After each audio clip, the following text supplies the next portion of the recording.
Cristiano Ronaldo, the greatest scorer in soccer history. 143 international goals, 6 World Cups.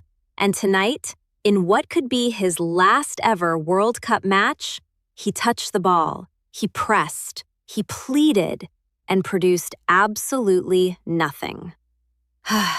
0 shots on target, 0 goals, 0 impact. He hasn't scored a non-penalty goal in a major competition since June 2021. 5 straight World Cup matches without a goal. And this wasn't against France or Brazil. This was DR Congo, a team that hadn't played a World Cup game in 52 years. Yoane Wissa silenced Houston Stadium and handed Portugal one of the most humiliating results of their World Cup history. But here's what nobody is talking about. This wasn't just about Ronaldo. Portugal have a deeper, more dangerous problem, and it might end their World Cup before it even begins. Welcome back. If you're new here, this channel is where we don't do excuses, we don't do hype. We do soccer. Real analysis, real talk. Now, let's set the scene properly. June 17th, 2026, Houston, Texas, NRG Stadium. One of the tournament favorites, Portugal, packed with Champions League winners, Premier League stars, and the most decorated goal scorer in soccer history, walks out against DR Congo, a nation making their first World Cup appearance in 52 years. A team that qualified through AFCON without being given a single prayer by the pundits. Portugal were supposed to roll them over before halftime. Instead, João Neves gave Portugal a dream start, heading home in just the 6th minute. The script was writing itself. Ronaldo's fairy tale last dance. Portugal marching through Group K. Easy. Then came the sucker punch. On the stroke of halftime, in the 5th minute of first half stoppage time, Yoane Wissa thumped a header into the roof of the net, scoring DR Congo's first ever World Cup goal and salvaging a stunning 1-1 draw. The stadium went quiet. Portugal were rattled. And Ronaldo? He wandered the pitch like a man searching for something he couldn't find anymore. Portugal had just 1 shot on target the entire match, Neves' goal. 1 shot on target against DR Congo. DR Congo actually generated more expected goals, 0.82 xG from 8 shots, compared to Portugal's 0.64 xG from 7 attempts. The so-called underdogs were statistically the better team. So today, I'm going to break this down across 3 critical points. Number 1, why Portugal's tactical setup is fundamentally broken right now. Number 2, the Ronaldo crisis that Roberto Martínez refuses to acknowledge. Number 3, why Yoane Wissa and DR Congo deserve way more credit than they're getting. And then, I've got a hot take that will genuinely divide this comment section. Let's go. Point 1. Portugal's tactical setup is fundamentally broken. Let's start here, because this is the conversation everyone is avoiding. People are blaming Ronaldo. People are blaming bad luck. But watch that match back, and what you actually see is a Portugal team with no identity in the final third. None. 0. A team that dominates possession but has absolutely no idea what to do with it once they cross the halfway line. Martinez set up in his usual 4-3-3. Bruno Fernandes pulling strings from deep, Bernardo Silva drifting inside, Pedro Neto offering width on the left. On paper, beautiful. In practice, against DR Congo's compact, aggressive defensive block, completely useless. Here's why. DR Congo didn't sit back passively. They were aggressive. They pressed the channels. They won duels. Martinez himself admitted it after the game, saying DR Congo had a strong defensive structure and won many duels. When a team is that organized and physical, you need runners in behind. You need verticality. You need someone willing to stretch the defense and create space. Portugal had none of that until Francisco Conceição came off the bench. Think about this stat. Portugal had just one shot on target in 90 minutes. One. That is catastrophic for a team of this quality. Spain, in their prime, would have had double figures of attempts against this level of opposition. Even Portugal themselves, in the 2022 World Cup, put 6 goals past Switzerland. This is the same squad, roughly, with arguably more talent in midfield. Yet they looked like they'd never played together before. And here's the mainstream take I want to challenge directly. Everyone is saying, it's just one game, they'll sort it out. No, this isn't a one-game blip. Portugal have scored just 1 goal in their last 4 major competition matches coming into this tournament. 1 goal in 4 games. The tactical rigidity has been building. Martinez has been overly conservative, terrified of exposing his fullbacks. And the result is a team that suffocates its own attacking talent. Bernardo Silva is one of the most intelligent soccerers on the planet. He was anonymous. Pedro Neto, electric for Chelsea all season, barely got a touch in threatening areas. When your system is making players of that caliber invisible, the problem isn't the players, it's the structure. Martinez needs to be bolder. He needs Gonçalo Ramos starting. He needs Rafael Leao on that left wing causing chaos. He acknowledged it himself, highlighting both players after the match.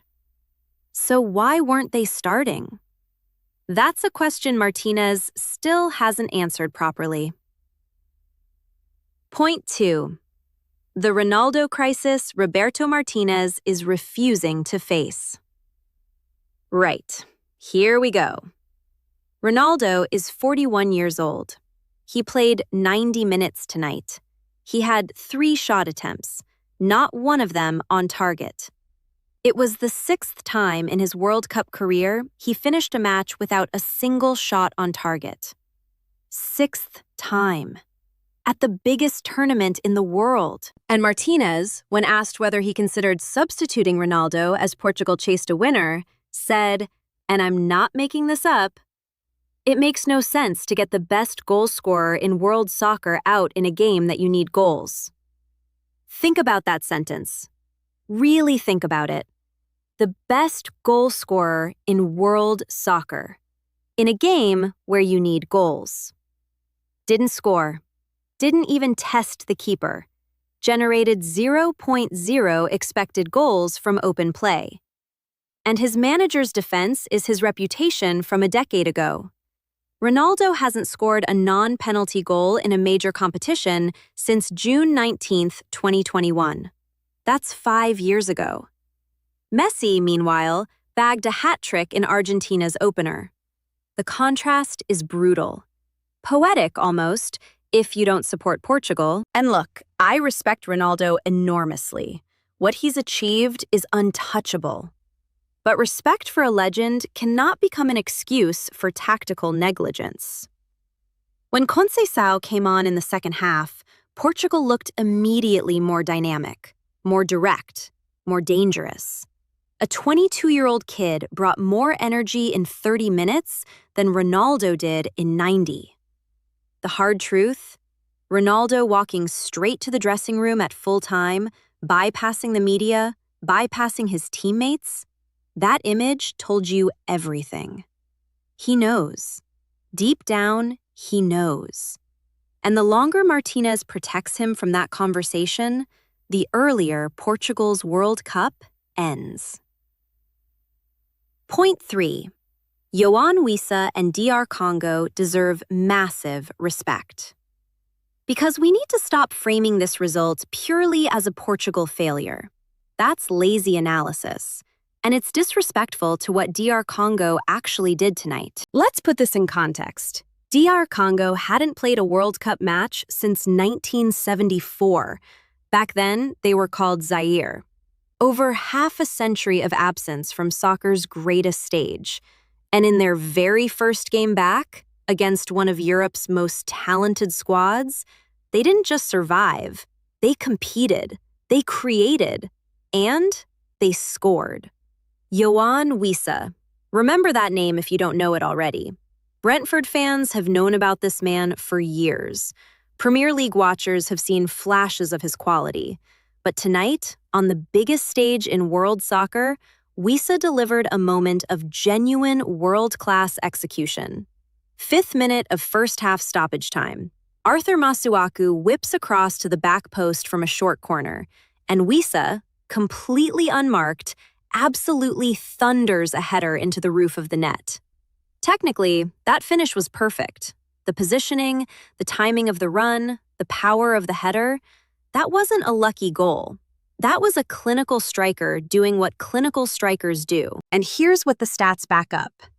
DR Congo generated 0.82 times G from 8 shots. Portugal generated just 0.64 times G from 7 shots. The underdog created higher quality chances than the favorites. That is not an accident.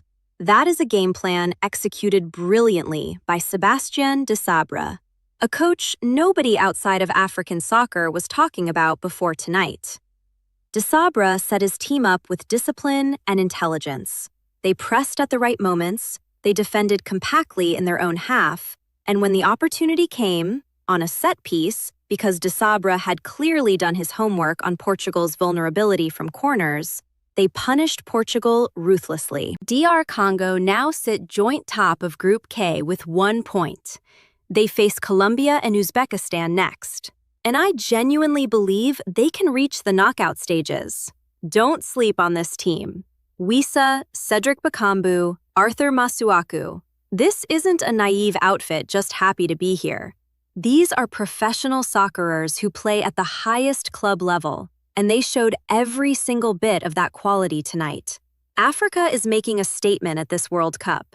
Cape Verde held Spain. DR Congo held Portugal. The old European order is being challenged, and it is beautiful to watch.